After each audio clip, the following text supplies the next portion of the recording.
I'm here at the Bootlegger Warehouse Guitar Distillery in beautiful Redondo Beach with my pal, Chuck Bootlegger Wilson. Cheers. How you doing, Chuck? I'm doing well. Today we're going to talk about the single barrel. This is a single barrel. Chuck's holding another one. They come in 3 different color schemes. The single barrel is a little different than some of the other guitars that Chuck has in that he's using a P90 pickup. And do you use a P90 pickup on any of the other guitars? No, not the production model, but I have swapped P90s out for people in other guitars, bootlegger guitars. You can customize them with P90s. Yes. If you don't know about P90s, I'll give you a little history. Gibson started with the Charlie Christian pickup in 1937, and it was a straight magnet case across. In the 40s, they switched to these P90s and used them in all their guitars. And the thing about the P90 is that it had screws that you could adjust so that you could get the exact volume on each string that you wanted to get.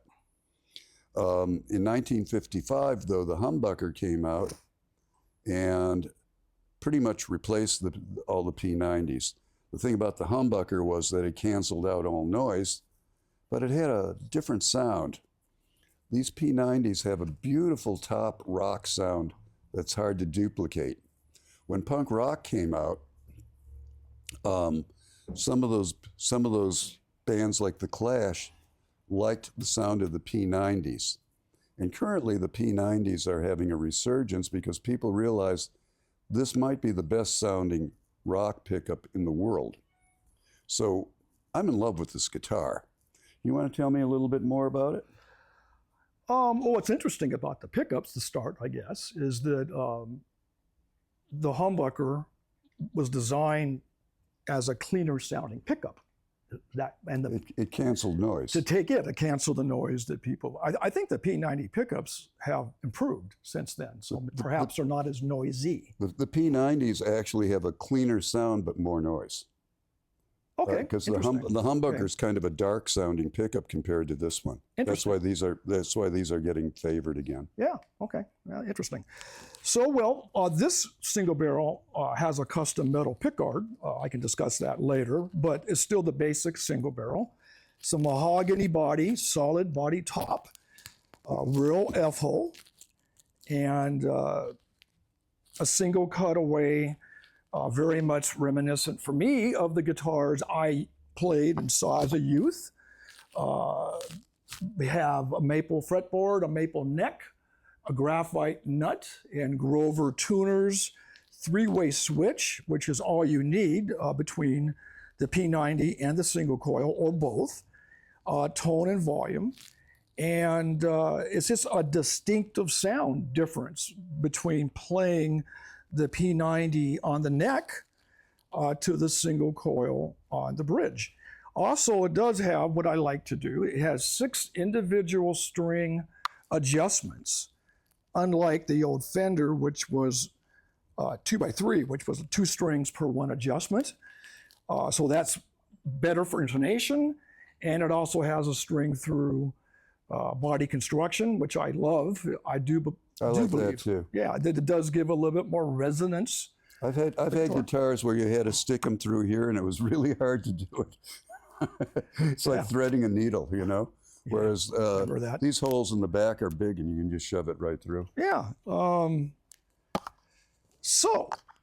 It's just, for me, a very beautiful, straight ahead guitar. Forgot to mention our whiskey. Jack Daniels diamonds on the, I borrowed that from Jack Daniels for the fret markers.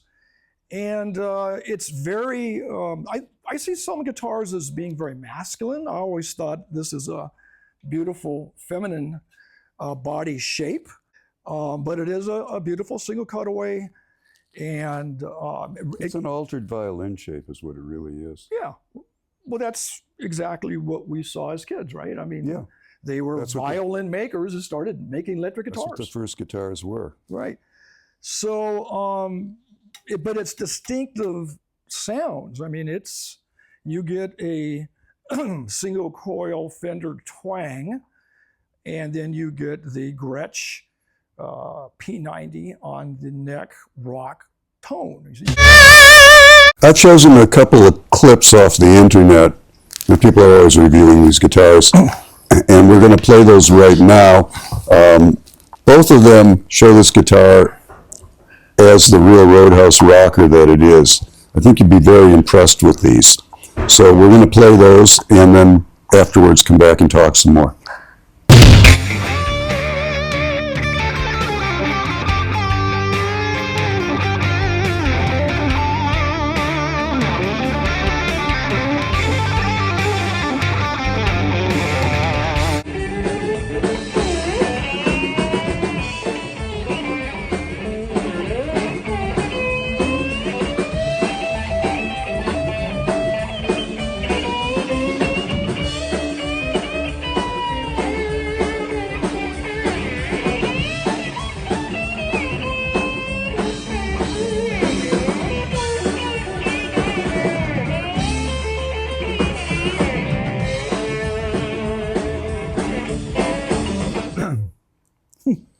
One of the reasons why in the punk era they found that P90s were preferable wasn't only the sound, it was that they were less expensive because they're single coil. Humbuckers were so sought after that they cost more money. So if you had a guitar with a P90 on it, you would get that rock sound. You get a little bit, if you turn up the amp, you're going to get a little bit of noise with these pickups. But the sound itself is so good and so rocking that I think that slight undercurrent of noise actually adds to the sound. And you heard it on the clips. I mean, there's really not a lot of hiss on there, and the things are just, well, they're kicking ass. So I would say that this is a bargain guitar. Prices are going to change here, so I can't talk about prices, but currently, this is the biggest bargain for sale in the store. And this is probably the best store, well, I know it's the best guitar store in LA. It might be the best guitar store in the world. This is factory direct sales. And if you're a professional musician, like I am, you can come in here and get yourself a professional level guitar that you can play in concert or in the studio. I'm a studio musician. I don't play concerts anymore. I did. And not break the bank doing it. A lot of guitars these days are in the thousands of dollars. These guitars are, almost all of them, under $1,000. A few maybe tip the scales a little bit. But for a professional musician that really needs a professional guitar, this is a place you can go do it. They have intonation, they don't fall apart, they've got good tuners on them. They're designed to be simple to use, simple to restring. They're made beautifully, and they'll stack up against a guitar that costs 3 times as much. Now, I personally think that Chuck should be charging 3 times as much. But at this point, he doesn't want to. These are all limited runs. And another thing that I've been bugging Chuck about, which he's refuted the idea, is that all these guitars in these models, because I know most of them are going to become classics and collector's items, should have serial numbers or be autographed on the back when he sells them. Now, because he's an operation without a lot of labor working for him, he has the guitars custom made in Korea in a wonderful factory, and then they're his designs, and then they come here, and he's shipping out so many guitars every day personally, or with one assistant working, that to have to pull them all out of the boxes and sign them, there's not enough hours in the day. So every time I tell him he's got to do it, he really gets pissed off at me. This has a serial number. This is a factory serial number. I build out of Muse in Korea, my friend Ken Kim, and he is putting now factory serial numbers on the guitars. That way he can identify which batch was made.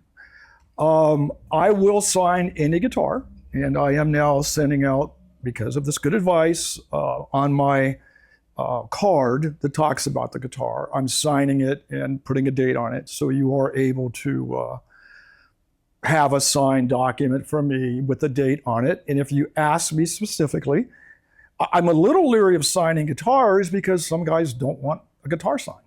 They don't want that. If someone wants me to sign it as the developer, builder, and such, I'm happy to do that. Well, the difference between Chuck and I, and we're like brothers, so we fight, is that What? I'm from the future. I mean, I'm in the present when I'm doing studio work. All right, look at him and look at me. Okay. But when I'm thinking about these guitars, I know that they're going to be classics.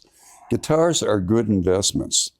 They probably appreciate more than even classic cars or artwork. And I think it was Joe Bonamassa said that Sunburst Les Pauls someday will be selling for $1 million, and it won't be that far in the future. Now some are selling for $100,000. So these guitars for under $1,000, if you pick the right models and you just bought 20 or 30 of them and put them away, they're going to be worth money in time, because this company is growing really fast, and someday it's going to grow exponentially and be one of the major players in the field, because these guitars are so well designed and sound so terrific. However, the reason why we picked this guitar today was because Chuck told me that he said, "Okay, I'm gonna try what you said." Right? He's challenging me, and then as proof, he said, "Well, I offered somewhere. I don't know, where did you offer it, on the internet or somewhere, to sign 10 of these?" This is the single barrel with the GAD, G-A-D.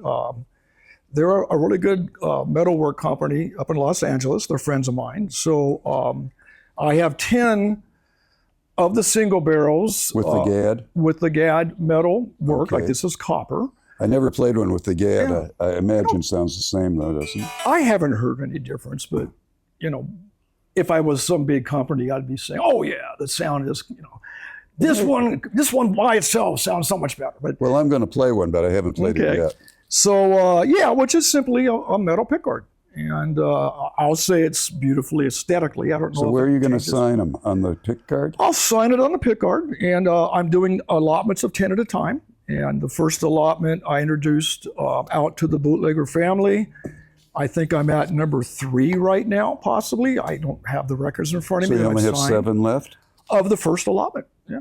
The reason for that is people are always reviewing these guitars because they love them. So if you look up any model of these guitars, you're going to find a lot of reviews, and with top players playing them and telling about the guitar, which I'm kind of amazed at. There's a lot of boutique companies. There's not another one in the world like this. First off, this guy, well, he's a character, but that's what's good. I never see him without a cigar and a whiskey in his hand, but of course, all his guitars are named after whiskey, so it fits his image. He's also a race car designer. So I lost it. So when he was talking about the Jack Daniels diamonds on here, I often call him the Carroll Shelby of guitars. I'm absolutely believing that Bootlegger is becoming every year more successful and more well-known, and that I do work with a lot of really cool professional musicians that are now playing my gear on tour. And More every day. I'm blessed. Yeah, I mean, it's very cool. And of course, because the guitar is hollow, if you live in a place you can't make noise, you can still practice because it's acoustic guitar too. Anyway, Thank you, Dom. we're going to finish today, as always, with one of my pieces and just let it play out because the video's over. So here it goes. Well done.